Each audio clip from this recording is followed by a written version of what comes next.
weekend racing. It's time to recap it. And who better to do it than Michael and Magic? Two bros/pros who cover the highs and lows of racing around the globe on every one of their shows. Real fans look forward to these guys and their last thoughts, cause they know they're not talking out of their royal ascot. What they say makes sense. So ladies and gents, sit back and relax as Blinkers Off presents The Magic Mike Show, where you hear the experts speak. The Magic Mike Show. Tune into the show every week. The Magic Mike Show. You can trust the show is the bomb because it's being brought to you by RacingDudes.com. What's up, everybody? I'm Magic. And I'm Mike. This is the Magic Mike Show, and that was the brand new intro video. Boy, I had a lot of fun putting that one together. How you doing today, Mr. Samich? I'm doing good, man. I love the new videos. I love it's fun to see the memories. It seems like a million years ago since we actually got to do one of these live. Mm-hmm. And it was so much fun to randomly in different Airbnbs all over the Los Angeles area. Sometimes it's Santa Anita racetrack. I mean, just all over the place. I've recorded these in my car before, so it's fun to kind of see all these different memories pop up as we get to watch the new videos. It's nice to have the video. I like the videos too, and you clearly get a kick out of it. So keep them coming, man. We need, much like hockey teams need alternate jerseys, we need alternate videos here. Good Lord. Well, if you're watching live or the replay on YouTube, Facebook, Twitter, Periscope, thanks for joining us. Mike and I are wearing hockey jerseys because if you missed it, the NHL came out with their retro reverse jerseys, I think which is already a weird name. You're off to a bad start, NHL. And they've been teasing these things for a while, and they finally released all of them at once. And I'd say about 26 to 27 of them are really great. And what is the coincidence that you and I, our two favorite teams, the Red Wings and the Blues, those are like the two worst ones up there? Yeah, it's pretty brutal. I'm just going to go ahead and make this the best thing I saw today. I'm just going to jump right into it, man. I loved some of these jerseys. I love the idea as well. But, man, it's a Blues fan. It was wildly disappointing that our jerseys sucked. It was easily 31st or 32nd out of the 32. I will have no interest in buying it. I like this jersey, which you can't now see. It's like a classic Blues jersey that's absolutely beautiful. And they took the ridiculous one from I don't know what it was, 95, 96 when Gretzky was on the team. That is just not pretty. We'll just put it that way. Second worst Blues jersey ever. Aaron and I argue back and forth whether or not the worst ever counts because the players actually refused to wear it. But man, I don't love the red. And that was the big thing. I would have liked either the classic blue. You could have even convinced me that some yellow was allowed and go to the retro old logo like this. You don't need that newfangled logo there. So, and yes, there are minor differences. I will argue that one for a long time if you'd like. So I was really disappointed in the Blues.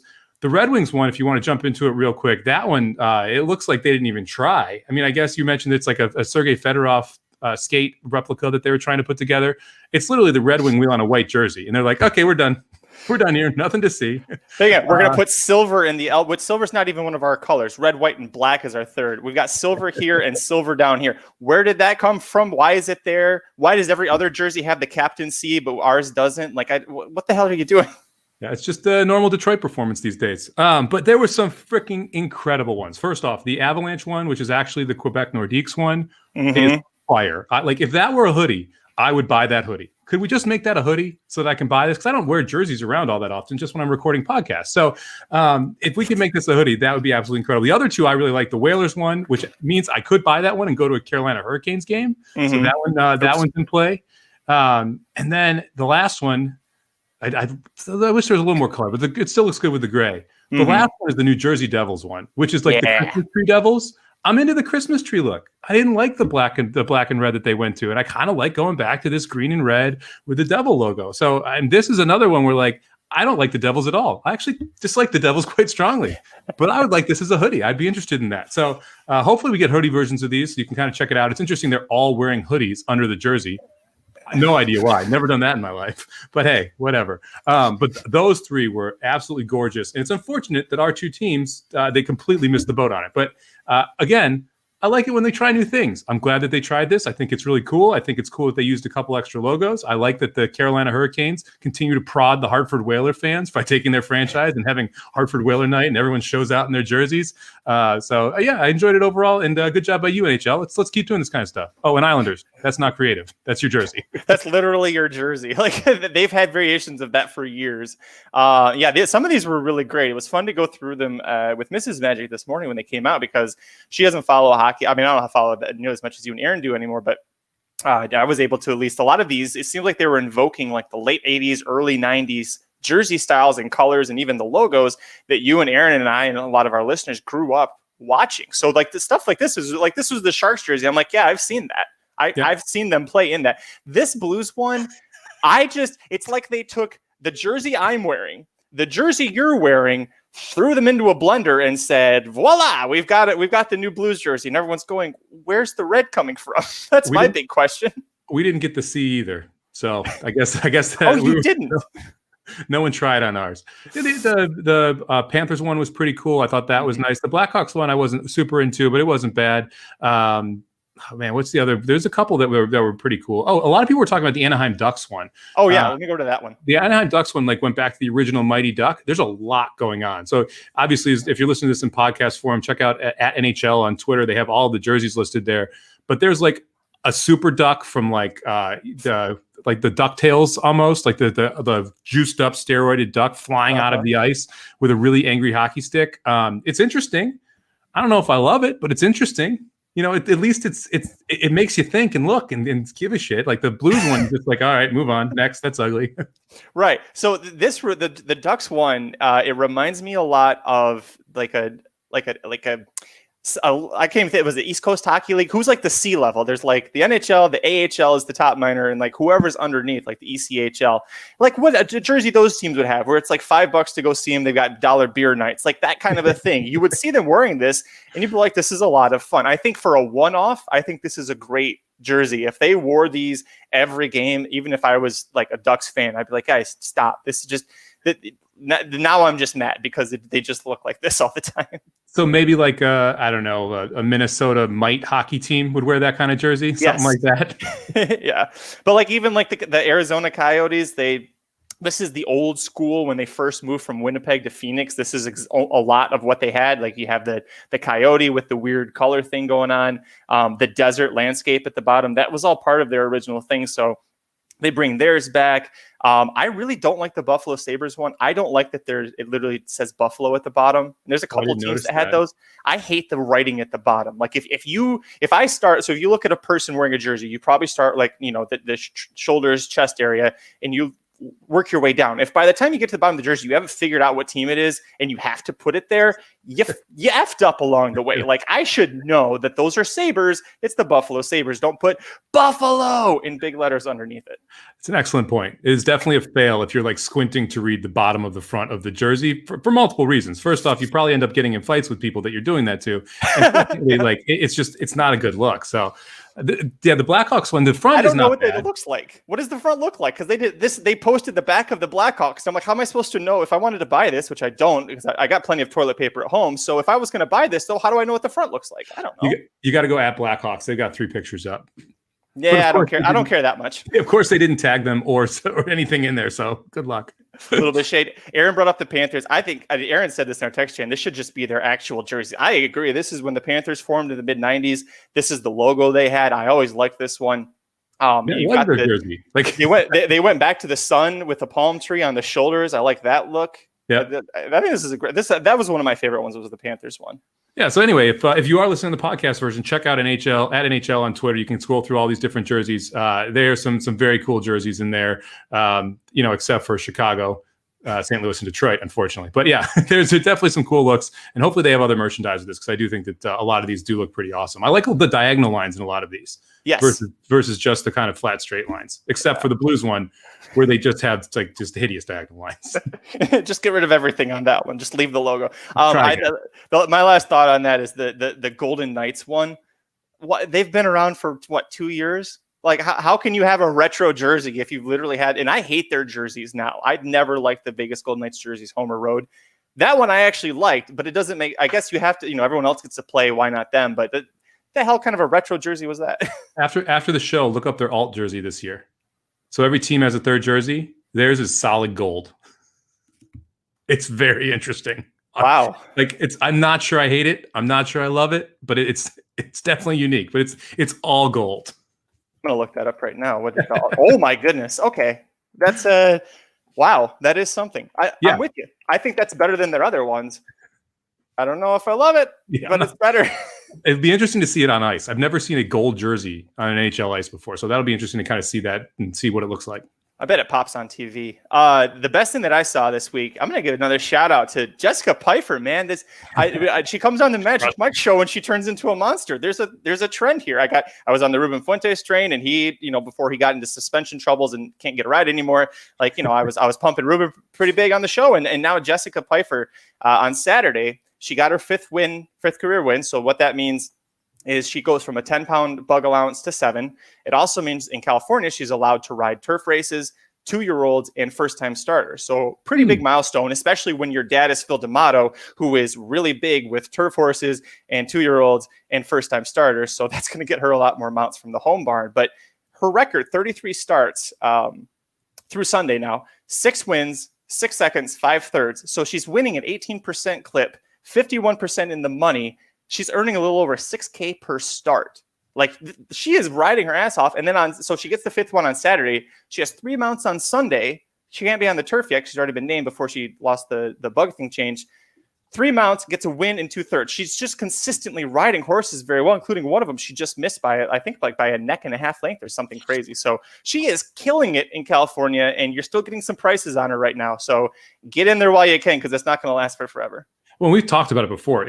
Her style and how she is riding is only going to help her when she gets to ride those horses as well. She's a very aggressive out of the gate rider, so she's sending a lot of horses, even if they aren't necessarily the highest natural speed in the race. So now you're telling me she gets to add turf sprints, 2-year-old maidens and 2-year-olds to that list. Those are all horses you want forwardly placed, which would make you think that she should not lose any percentage here. She should continue to win, continue to hit the board quite a bit. So she's one of those jockeys that, these bugs can go one way or the other. They can be very good or very bad. And to me, the send bugs are the ones that you want. And she's definitely a send bug. And so she's just going to keep putting horses in the winner's circle and on the board. So if you get her at a price, especially with a horse that tends to have not shown a ton of speed, but has some early natural foot, she's going to send. And that gives that horse a great shot to hit the board.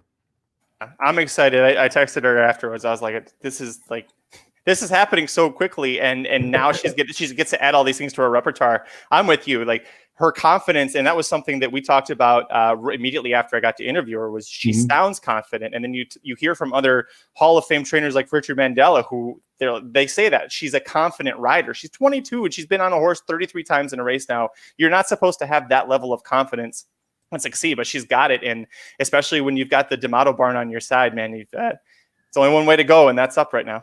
You got to imagine all those dinner table conversations when she was 10, 11, and 12 helped out quite a bit. When Phil's sitting there talking about the shit ride that some horse got, and then explaining it to her about why that was a shit ride, and then she's like, "Oh, okay, I'll pick up on this," not knowing that eventually it would be a career for her. So it's you got to think that she had a little bit of the early studying gene there, and that she was able to get a little more experience before she ever got on a horse in a lot of these different bugs. So on today's show, we're going to take a closer look at our late pick 4 ticket from Del Mar this past Saturday. If you played a combination of Mike and I's picks, you hit. I'm very mad at myself for not hitting it, because it was a very hittable sequence, and you might be dealing with the same thing. So we're going to take a closer look, and we're really going to dive into what we're going to learn and take away from these things. And a lot of it for me is going to be ticket structure based, because I handicapped everything well. The structure wasn't quite there. So we'll have an open dialogue about that. Mike also wanted to talk about Remington Park because of what was happening today, Monday, at Remington with the betting. Mike, do you want to talk about that first, or do you want to save it for after Del Mar? I'll leave it up to you. Let's talk about it now, just so that people, if they don't want to listen to us ramble on about our picks from Thursday, can hear this. So in horse racing, a lot of times you have opportunities. And finding those opportunities and taking advantage of them is one of the ways that you can be profitable long-term. And sometimes unique things happen. Well, today at Remington Park, and this is going to be something I'm going to be watching at Remington Park for the next couple of days, that's why I'm mentioning it. You had either a bettor or a group of bettors that decided it was a really good idea to place massive win wagers into small pools on a random number of horses. And that created wild opportunity for win bettors in other spots. And I'm talking race 4, they bet $4,000 to win on 2 horses, and the total pool was $29,000 to win.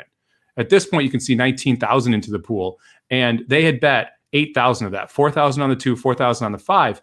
If you look at the place and show pools, 4,300 to win on the 2, $172 to place. So they are literally just plopping down massive win wagers, and they're doing it early. And why is that important? Well, your eventual favorites in this race, the 1 and the 8, all of a sudden the computers and everybody else watching sees massive value on these horses. So the 1 and the 8 are sitting there at odds that they should never be. So you get a ton of money pouring in on the 1 and the 8. And you end up with these overlays. And I ended up betting the 3 and the 9 out of this race. The 3 went off at 39-1 on a 10-1 morning line. The 9 went off at, I think it was 18-1 on a 6-1 morning line. You're getting huge overlays on those longer shots because you have a group playing into those two big time prices, the 5 and the 2, and then you have people betting the 1 and the 8 for value. So when you see things like it's the racetrack, and why I'm mentioning this is because it happened every single race today at Remington. If you sit and watch Remington, they were placing between $6,000 and $10,000 into pools that were between $30,000 and $60,000. So representing anywhere from 33 to 17.5% of the win pool money bet. That creates a huge advantage if you want to look for longer shots, because if they're not betting favorites, the favorites then get hammered anyway. That's what creates those higher pools, but that leaves long shots to be just absolutely ridiculous odds that they should never go off of. I was texting with Aaron about this race. The 3 ended up winning this race at 39-1. Aaron's like, yeah, he probably should have been 6 to 8-1. And I dead on agreed with him. That was the odds it should have been. And because of what was going on, you're at these balloon prices. Really important thing to note, the pick 3s, the doubles, the pick 4s, no advantage. You have to find where the money is going. In this case, the money was going into the win pool. So you had to bet then against those win bettors to be able to take advantage of this. So the follow-up question naturally is, how did those guys do? I don't think they won a race today. They were down 24 grand in the 3rd, 4th, and 5th race alone. They did not win the 7th or the 8th. And I didn't check the 9th. So I don't know if they're going to keep firing away. But yeah, I would definitely say that you should keep an eye on this tomorrow and see if these big win bets are coming in early, because the late money is normal at Remington. Early money like this is absolutely abnormal and crazy. So it's a great way to look for a way to kind of create value. And if you're sitting there bored during the day, to get huge numbers on horses that should never go off at huge number. I can't. Why Remington? Why are you trying? Because, I mean, everybody who's listening, you know how the parimutuel pools work. The more money that's bet on a horse, the less you're going to get back on it. And so at a certain point, if you thought in this scenario, it was the 2 and the 5 got all the money that they shouldn't have, the 2 and the 5, if you've got an inside information that horse is going to romp, don't put $5,000 on a horse when the pool is $20,000, because even if that horse does win, you just took your shot at a price out of there. So it's stupid. Yeah, you're completely diluting your edge, right? If you have inside information and you overwhelm the pool, you don't get the proper payouts even with the inside information. Betting 2 horses means you don't have inside information. Like, rarely is it like these 2 horses are super live, right? It's usually like the 3 horse, hammer the 3, right? It's like always 1 horse that people will say. So it was just very odd. And it happened in the first couple races, and Jeremy Balin called it out on Twitter. So then I went and started researching it, and man, it was it was crazy. It was happening all day. I'm guessing someone was at the track, because you can go to the track right now, Remington, can't you? Like, Oklahoma is one of those places you can actually be at the track. I'm guessing some guy or a couple people were at the track having a good time, didn't really know what they were doing, and were throwing money around. So it's one of those things, like, when I was playing poker back in the day, we'd all call each other and say, hey, someone's going crazy over at the Palm. Someone's going crazy over at Bellagio. Someone's going crazy today over Remington. So keep an eye on it to see if it happens again tomorrow. I hope it didn't screw with Aaron's picks, man. The pricing. Well, actually, you know what? In those cases, because I'm guessing maybe he didn't use those horses, and he made the comment about the horse that was 39-1 with a good trainer jockey combination in decent form. Maybe that actually is going to inflate the racing dude's payouts. So maybe it'll work out for him. It's if you're playing wins, it's the only the win pool's affected. That's why you have to also make sure you're only playing win. If you're playing the wins, everything paid more than it should have today. We'll just put it that way. When one person loses 30 grand at Remington, the win pool in a day, and it wasn't on just one race, like one bridge jumper, that means that everyone paid more than they should have. Wow. Well, thank you for sharing that. It was a fun thing to watch. I, like you, got caught my attention because I saw Jeremy Balin tweet about it, and he kept going. And he's usually pretty good for spotting weird inconsistencies, especially at the smaller tracks. He loves to target Indiana Grands or Tampa Bay Downs when stuff like that happens. So he's a good follow if you want to find information like that. And then, of course, if that happens, go check out Mike, because Mike's on it, and Mike's the poker guy that knows the advanced math that Magic can never seem to do, and can zero in on these edges that, like, he's getting a bigger edge than normal. That's why it pays to follow Mike Samich on Twitter. That's all I'm saying. I appreciate that. It's all about the edge, man. Look, if they're taking 15%, if you can get a chance to get any of that back because some dead money's in there, it's worth taking a swing. All right, so the rest of the show, we're going to take a look at the Del Mar late pick 4 sequence on Saturday, November 14th that Mike and I covered on the Thursday show. So especially if you joined in, pull out the PPs, but you can listen to Mike and I really go through and talk about what we got right, what we got wrong. Let's get into it, Mike. Riders up.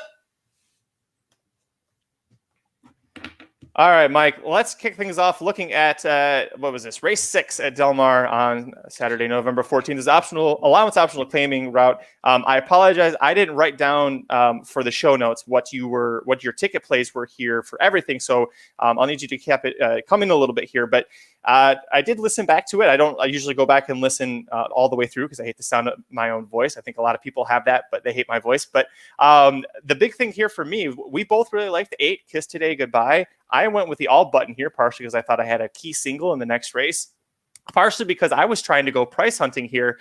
And Kiss Today Goodbye, we both said was a logical horse to use. I also really like the 5 Secret Touch. You really like the 6 Canadian Pride. So we were all over this. It just sucks that the 3-2 horse came home on top when I hit the all button. Yep. I had the 8 as my only must use. I had the 6 is next up and the 7 is next up. This is definitely one where I did not need to go as deep as I went. And that gets a little frustrating. This race, wasn't the one that I was as angry about. I mean, I missed this because I'm an idiot and just didn't go deep enough in the last leg. It was really that simple. And it hurt even more in the pick 5 where I singled the 7 that we'll talk about in the third leg here. But to me, this race was one of those logical races where, the 8 horse was clearly the best on paper. The question was whether or not you could get a price around him. One day when I saw the off odds, I kind of wished I had just singled this 8. I thought actually the 8 would go off at a lower price than it did, which is one of the reasons why I was trying to beat it. But at the price that it went off at, which was, I believe it was like 3-2, that's actually some decent value on the 8 in this spot because it was clearly the best horse in the race. And you're getting Victor Espinoza, one of the best jockeys there at Del Mar. Yeah, he made that same joke on the show on Thursday. Listen, I know I bash Victor a lot. I even said in the show, I wasn't trying to beat the horse because of the jockey. It's because he had the outside post at the time was an 8-horse field with a short run up to the clubhouse turn. And I didn't like the price. I thought that I was going to see value here. And when the winner is your 3-2 favorite, the second place horse is your 5-2 second choice, and then 7-5 third choice comes in third. Clearly, I didn't identify this race properly as offering much value. So that's something where I probably should have just, because if I cut things down, I would have gone 5-8 were my top 2 choices. And I think I probably was going to use Oil Can Knight third because at the time I thought he was the pace presence. That didn't even happen. But 5-8 should have been enough to get me through, and it would have saved me in the next leg where I got knocked out. And I'll actually back you up on the all button a little bit, though. You knew that the 1 Blue Jays, the 2 Dark Prince, and the 4 Oil Can Knight, the 3 horses you're really using the all button because of, were all feast or famine horses. I mean, they all have the race in them, and either they run to that race or they finished last, second to last, and third to last. And that was more close to what happened here, where none of them actually showed up. I mean, Dark Prince is a Baffert horse that was getting back on the dirt, that you'd seen enough as a 2-year-old that he had an actual chance of competing here and just didn't return to that form. So with all of the horses that you were looking at as prices, I understand the logic as to why you use them. But in the end, we just needed the favorite here, which is unfortunate because we don't like chalk. not if we can help it. No. So, but overall, we did a great job here. We just, probably went a little deeper than we needed to, but we made it through. We'll look at race 7 now. This is the one that knocked me out. This is the one that I missed because I was all about the 4 Preaching Trainer. It was Carla Gaines second off of a layoff on a turf race. Umberto Rispoli was coming in, and we both talked about it, Mike, that the stats between the two, and also with Carla Gaines in this spot, they were all saying that this was the time to play the horse. And I thought that I was getting away with Berger because he was not the favorite. I think the favorite was 7-2. He was 4-1. I was thinking, the favorite's going to get bet even harder. I think I'll get a little bit of value here. Nope. Exact opposite. Magic is 0-2 with the way he thought things were going. The 4 Preaching Trainer ends up being your 3-1 favorite. Thanks, Mr. Idson/Edison, who was the 7-2 favorite. He goes up to almost 5-1 and gets the job done. I was trying to beat that horse because I thought he was going to be a short price. Wrong. You got it right. Yeah, well, I mean, I quote unquote got it right. I said on the podcast, I'm using this horse because I don't want this horse to beat me. So I'm not going to take too much credit. That's right. But I literally just didn't want to lose to this horse. I did expect this horse to be a shorter price. If you told me this horse was going to go off at 5-1, I would have used this horse in every ticket. but I expected this horse to go off shorter, just like you did. I had the 9 as well, and man, I was screaming for this horse to go by because I had this in the pick 5 and the pick 4. 12-1 after that first leg would have been a nice start, the nice way to kind of bounce back from that price. And the 9 was almost able to get there. I ended up going 5 deep here, 2, 4, 6, 8, 9.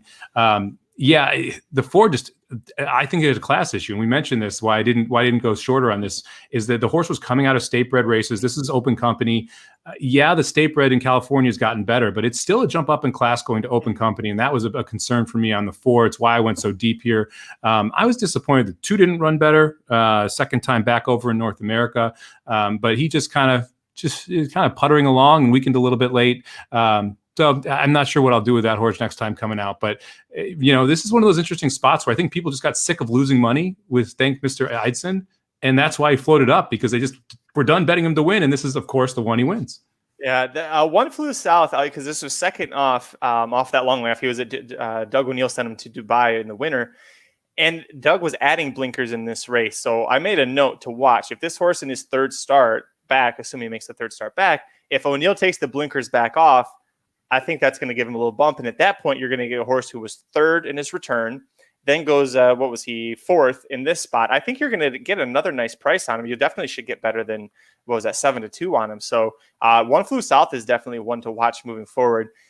The thing about Preaching Trainer, and this is where I was thinking, it was the class concern didn't really bother me that much because I didn't think there was anyone that strong in here that really scared me. I wonder if singling a closer in a turf sprint, if that specific decision might have been the wrong idea, because so many things can go wrong in a turf sprint. We talk about all the time.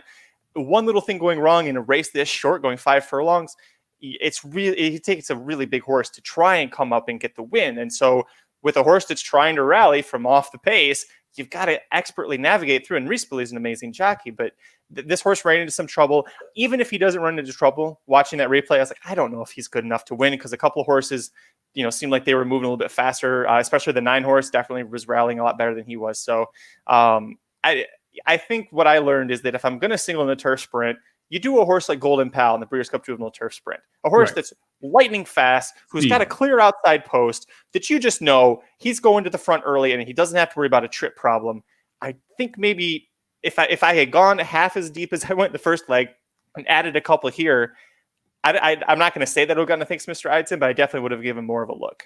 Yeah, I would also, like in turf sprints, I also like horses like Leinster and like Imprimis, who are both going to sit in third or fourth. That's the other spot I'm okay with, because you can sit right behind the speed, but you still have to turn a foot to get home. Deep closers in turf sprints, I mean, it is like we both were gushing over She's Devoted, who won on Sunday for Slam Dunk Racing, second time out. Watch her races, you're going to have a heart attack if that's all she does. I mean, she's weaving through people down the stretch and still was able to win by a length. This time, won by a very small nose her first race out. But man, it's tough to single those, because like you said, one bad step, one little bit of trouble, and you're just out of luck. Before we move on, I want to talk quickly about Quick Finish, who is 12-1. This is one of the horses that I did use, and I thought had a legit shot at getting up there. It's a great example of looking back in the PPs. And if a horse has been on the dirt a lot, don't necessarily just move away from that horse on the turf. If you went back, and I talked about this on Thursday, if you went back and looked at just the turf sprints, this horse fit. If this horse comes back turf sprinting and I get even half of this, I would project a little bit of improvement doing the same thing twice in a row. I'd be interested in this horse Quick Finish coming back on the turf sprinting again. I would like it even more at 5.5, but 5 furlongs, I think it might be just a little bit short, but still at 6-1 or better. I think this horse might be worth a play back. Well, and when you were making your case for Quick Finish, I even said that specifically the one time that he was turf sprinting at Del Mar was in the fall, when the course is different than it is in the summertime, and it was a state bred, but it was the similar level state bred versus open company.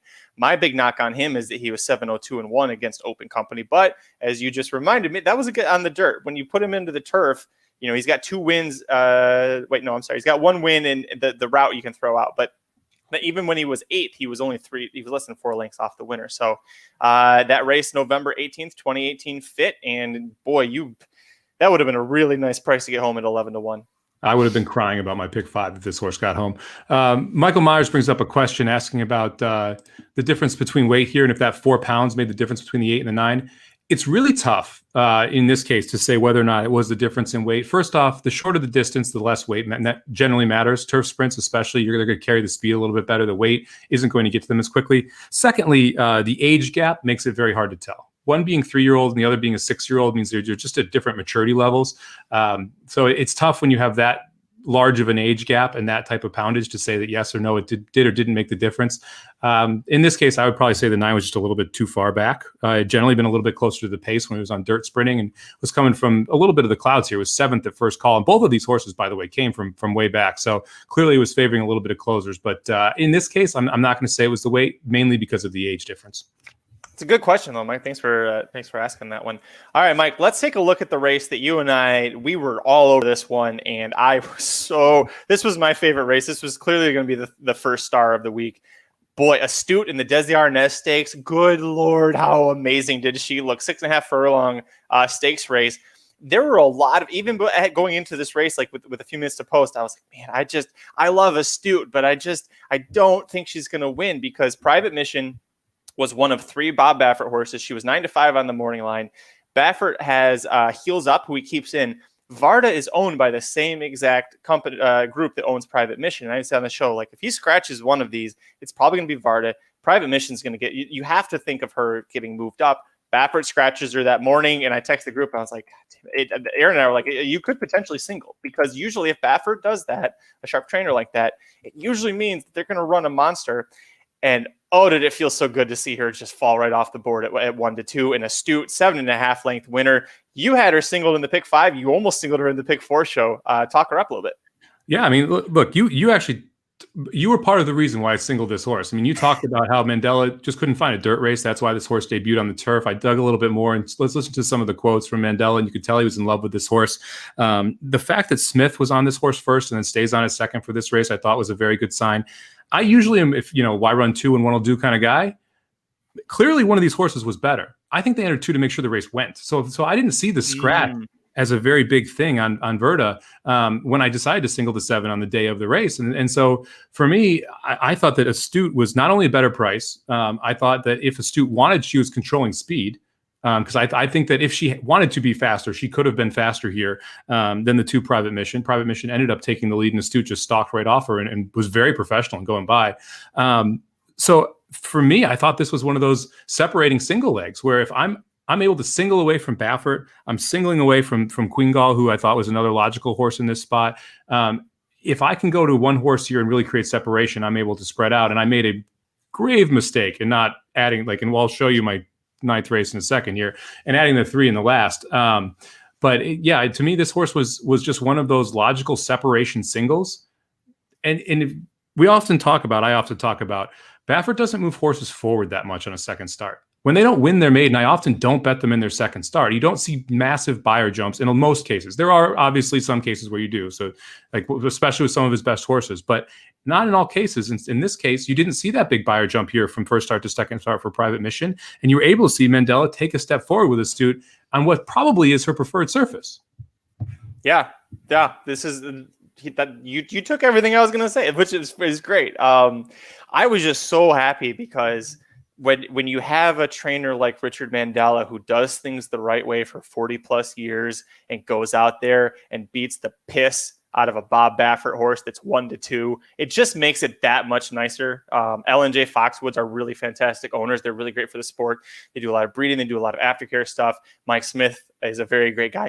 All good people were rewarded in the Des Arnaz Stakes, and the people who shouldn't be rewarded were not. And that to me was the biggest takeaway. I was like, thank you. This just makes me, after what we saw at Breeders' Cup Saturday, this just made me feel a lot better. I don't know what the hell to think about Private Mission. Maybe because she was inside, and Baffert did say he was a little worried about that. Baffert was very confident. He told Brad Free that she had the edge in this race over the other 2 that he entered. So, maybe $750,000 just doesn't buy what it used to. We saw with Spielberg, $1 million doesn't buy you what it used to. So maybe that's the situation. Queen Gall, I was actually pretty happy with how she ran. This was the 3rd horse that I used. You went 2 deep using Astute and Private Mission. I threw in Queen Gall because, as I'd said, in the summertime, no juvenile horse broke the 80 buyer mark. This horse got a 79. And I was like, that's the closest anybody came. That means that's one of the best running performances we saw. So I wanted to use her, and I thought that she had a good runner-up effort in the Enokia Stakes.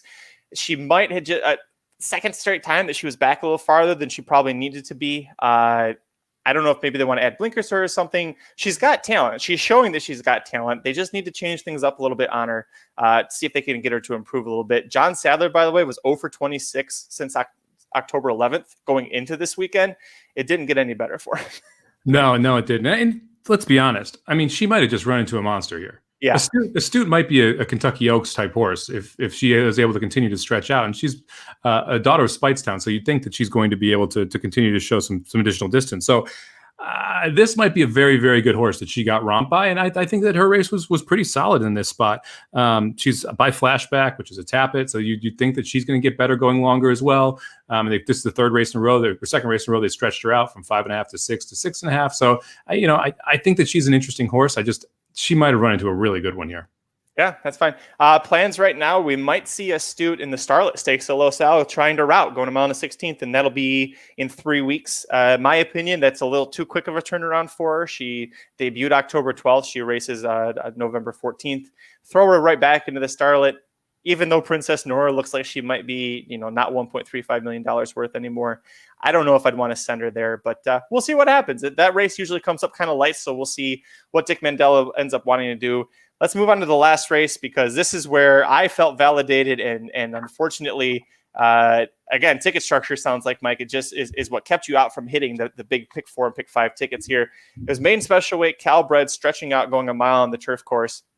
I really liked 5 horses in here, and the ironic thing is you had me switch off of 1 onto the 6 Club Champ, who I think is still trying to finish the race. But listen, we'll talk about him in a second, because I think there's a lot of potential in that horse. Moving Fast gets the job done, and why I picked this horse was a few different reasons. I liked that the horse was 2 sprints to a route. That was something I've learned from you. Sorry to add salt to the wound. Drayden Van Dyke was staying aboard for the 3rd straight race. We saw definite buyer improvement and running improvement from the first start to the second. And Sean McCarthy is 17% with a 217 ROI in turf races. Turf is what he does best. So this horse was on dirt, sprint a couple times, didn't get the win, moves him over here and gets the job done. And also Warren's Candyman, once again, disappoints with that really shitty post draw out there. Talk about, because I listened back for this race, you did like Moving Fast. He just didn't make it into the ticket for budgetary reasons. Do you want to read those numbers right there? Oh, I wasn't looking. Sorry. What do you 7-11 613? Guess which 4 I used. 7-11 6-1. Yep. And that was the difference. And the pick 5 ticket would have been $30 more, and that cost me $6,000. The pick 4 ticket, it would have been another, I think it was $12, and that cost me about what? You want to tell me how much it was $700. Yeah, $703. Yeah. So that $42, not putting it on there, was about a $7,500 mistake. And you nailed it. I mean, in this type of race, when we talked about having a bad favorite, and I'll talk about how pissed I was at the 1 and the 7 in a second. But when you talk about having a bad favorite, and you have these horses that are doing things for the first time, and that are clearly being prepped up for routing for the first time by doing things like going 2 sprints to a route, trying a new surface for the first time. It's just you're going to have a wider variance in a race like this. And so you have a bad favorite and a bad post. It's a good race to go deep in. And unfortunately, I didn't go deep enough. And the 3 fits a lot of the different angles. I mean, you mentioned 2 sprints to a route, first time trying the surface. Those are things we talk about quite a bit on this show. And that would have gotten you to this 3 horse. I'm happy that some Solomon Bonds players and some followers added the 3 to tickets, because we did have multiple people that ended up hitting the pick 4 and the pick 5, because they're like, hey, I'm adding the 3 because of angles you talked about and the fact it's on the grid. So glad some people got there. Really pissed with myself for not getting there personally, and just didn't go deep enough. I mean, it's that simple. Sometimes you should go deeper and you don't. And it wasn't like the ticket would have even got out of control. We're talking about going from $120 to $150 on the pick 5 that returns $6,000. It's not like we're talking about going to $300 or something like that. So pretty frustrating to just not use this horse, especially when you have the 7 singled in the previous race and you get that one home and you're 4 deep here. And I'm kind of bummed with the ride here. If you watch this back on the 1 and the 7, they both just go out there and just fry each other for no reason. I mean, they're just gone 2 lengths in front of the field. We both really like the 7. I don't know why he was putting so much pressure on the 1. Would have had a much better chance of winning by just sitting off it. Chose to try and go right to the lead, and that backfired pretty heavily when they went 22 and change in the opening, 22 and 2 in the opening quarter mile, and the 7 ended up finishing last, except for the 6, which we'll talk about in a second. And the 1 actually held pretty strong, but then just got gobbled up with about 16th left.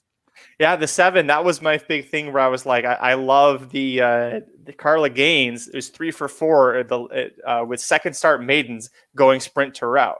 Like I was like Reese Bully. We talked about why I love Reese Bully and Carla Gaines 2 races before. It's like everything about the circumference, the son of Galileo, the sire. Like this should have been a horse that loved this, and just I think that duel is what probably took it out of him. He was wearing blinkers, so we'll see. Maybe Carla Gaines decides to take the blinkers off. Maybe he's a little too headstrong, too hard to control, because you also had 2 very smart jockeys in Juan Hernandez and Humberto Rispoli riding those 2 horses. So I don't think that they necessarily wanted to do that against each other. I think that's where the horses put themselves. And so at least with the 7, we'll see if that takes it out. And let's talk about the 6 Club Champ. This is a horse that was 20-1 on the morning line, and we got 20-1 when he went off. Starter. It was a Baltus first time starter. You convinced me to drop the 5, which is fine because he ran just in the middle of the pack, but you convinced me to drop him for the 6 because of all of the arguments you made, including his workouts, Baltus, Ricky Gonzalez. This was his first time starting, and I said initially why I didn't use him because debuting at a mile. It's just a scary thing to do especially with a big field. I would love to play this horse second time out, and because of how he ran, people are going to look at that running line. Mike, I think that we're going to get a really great value. Might even get better than 28-1 on him next time. It's going to be interesting where this horse shows up, how it draws, if we got like a gate tune-up in between, because it was off a little bit slow, and the race was pretty much over for the horse at that point. It'd be interesting to see if Gonzalez rides this horse back.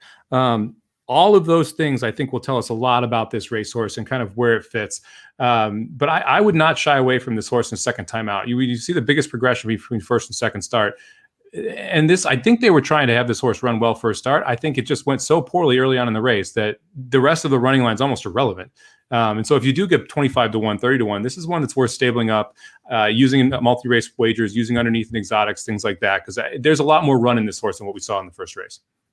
I want to just give a quick shout out to Michael Myers, who's one of our regulars, and this dude was on fire. I think this weekend he was doing pretty damn good. In the last couple of weeks, actually, he's been cashing some nice tickets, including the Breeders' Cup Saturday. Gave out the winning late pick 4 ticket, showing us up. So thanks, Michael. He tossed Mr. Eidson and had the 3 in the finale, and he cried a little. Listen, man, we talked about it. You were probably trying to beat what you thought was a short price, but that does hurt a little bit that you get knocked out. But at least you and I lost on the same leg, right?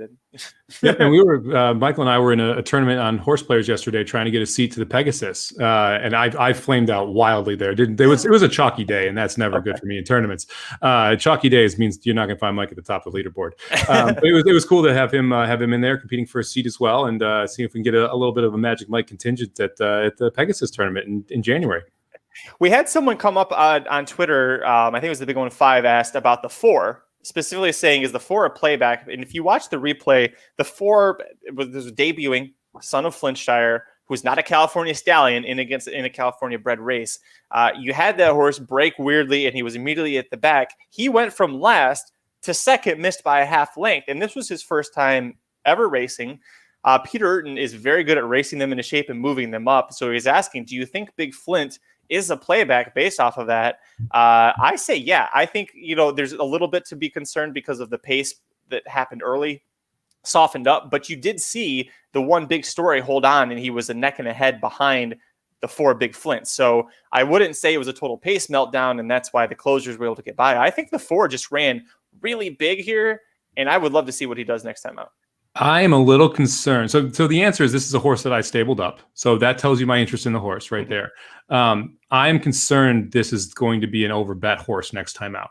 True. So this is one of those things where I definitely mark the horse, and I might fade this horse or play it. And it's going to be 100% price dependent. I thought this was a very useful debut. I thought the horse could definitely take a step forward next time out. I would fade this horse like crazy, sub 2-1 though. And a lot of times in these type of races where you make very good points, Magic. Urton's better second time out. He's not great at over mile debuting. This horse is you have an interesting sire that's running for state bred. Now you have all of those factors. You're going to get second time out, and you're going to see a horse that broke poorly and was able to rush up and just missed. All of that is going to lead to people wanting to play this horse. And when you dive into this race, it was a little bit of a cavalry charge at the end, and the 3 was able to get his nose down because the speed came back to everybody. The final time in 136 and 1 essentially doesn't exactly leave. It wasn't exactly breathtaking race. We'll put it that way. So I would say stable up to 4 and then play it price dependently. So if this horse is in that 8 to 10-1 range, hell yeah, use this puppy. If the horse goes off at 2-1, 3-1, That's where it's either a defensive use or a chuck in my mind. That's a good point. And I would say yes, play back on the price thing. You're not going to get 18-1 next time out unless they try and throw this horse into a stakes race, which he's not going to do. Just like with Astute, you're not going to get 5-1 on her again in a long time. So I hope you played it. I think the way that he ran, it was good, but the over betting thing is a great point to bring up. I can't remember the horse's name, but there was a 2-year-old that Luis Mendez had that just completely blew the start in the gate. Remember, jumped up in the air and gave Ruben Fuentes a black eye with his head, and then still rushed up and made a really good effort. And that was a horse that I had singled, and I think you really loved that horse too. And then it was like Aaron warned me after the race. He says, don't play that horse next out because it was an early 2-year-old. Everybody's debuting, and that horse is going to get bet heavily and is not going to be worth the price. And so the horse ran the next time, and I didn't bet it, and the horse ran fourth without any apparent issues. So it's happened. I've seen it happen, and I've been on the right side of it thanks to guys like you and Aaron helping me out with that. A lot of people trip handicap now. A lot of people take notes about this kind of stuff. And when you watch TVG, when you watch even the on-track feeds, they show the replay of this happening. So it's not even like it's just the people that have missed it. And also this is going to look really exciting on paper. If you look at like the most overbet horse is a horse that didn't start well and closed like crazy and just missed. That horse is always bet in the next race because people say on paper, well, they have a reason and they were closing like crazy. If they didn't give away X amount of lengths early, they would have won the race, right? That is the most overbet angle in horse racing because it's really easy to see. So everyone sees it, which means that everyone plays it and uses it. So a lot of times these horses that's why with these horses, it's always price dependent for me because I don't think you're getting any value at 3-1. I think you're getting value at 6-7-1. So you really have to pay attention to, kind of where it's bet. I think this case too, the jockey's important. Urton has only had Peralta start for him twice in the last 2 years at Del Mar. So it's interesting that is the jockey that was up. It'll be interesting if that's still the jockey up next race. If you see a sneaky switch to like Gonzalez or Hernandez, where you can still maybe get a little bit of a price. Because if this goes to Pratt or to Cedillo or to Rispoli, word's out, and then this horse can get hammered. Right. Yeah, that's a good point. Hey, the big 1-5 is here. Thank you. These are good points, guys. Thank you for bringing up that question because when I read that, my very first thought was I cannot wait to talk about this in 2 days with Mike on the show because this is great dialogue stuff. This is how we all learn. So I'm really glad you brought that up. The last thing that I want to talk about, Mike, and maybe this will be more of a visual. So if you're just listening to the podcast, I'll do my best to make this better radio. But this is a horse that Mike was talking about. She's devoted, wins race 5 at Del Mar on Sunday. She's the 6th horse right here. She's right in the middle of the pack going into the turn. And this is a horse, for a quick backstory, when she was going to debut, this was a slam dunk homebred. The mare was supposed to be fast. She's bred to Grazen, who puts a lot of speed in his horses. This is a horse that Mike got a tip from that was supposed to be big, and Mike and I both bet her. And that trip in her debut gave me like 2 heart attacks, and she still won. And she probably shouldn't have, but that's how good she was. I still don't know how she won that photo. I don't either, but we won. I was able to use my winnings to go, to buy a bunch of good heart medicine. I'm gonna have to do it again after this Sunday because this horse is. This is how much talent she has. Is that now she goes into this race against older horses and winners. She's been off for 6 months. I honestly thought she'd been retired because I hadn't seen her anywhere. And like pumping, trying to get her going. She has to split horses, and this is what caught my attention. She went between older horses who have won, split them, and the jockey never used the whip. Holy smokes, this horse is good, right?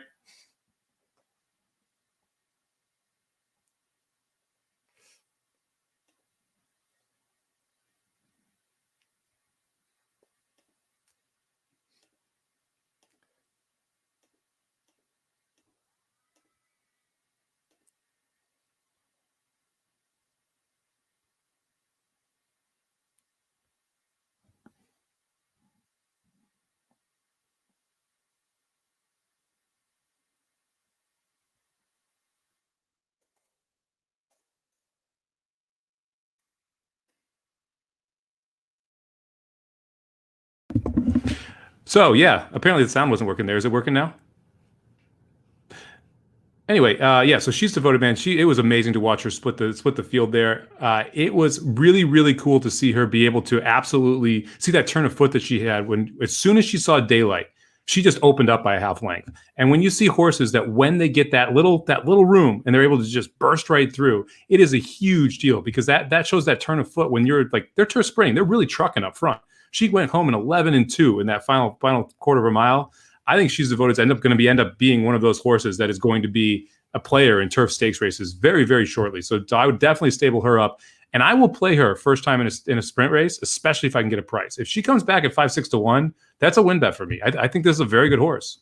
Yeah, she is. I'm so sorry about the audio issues. I thought it was me, and then I saw the comments that somehow me playing the video eliminated your microphone, and I had to physically refresh on my side. So thanks for repeating everything there about how great she was. Was there any other stuff that we missed from hearing you the first time?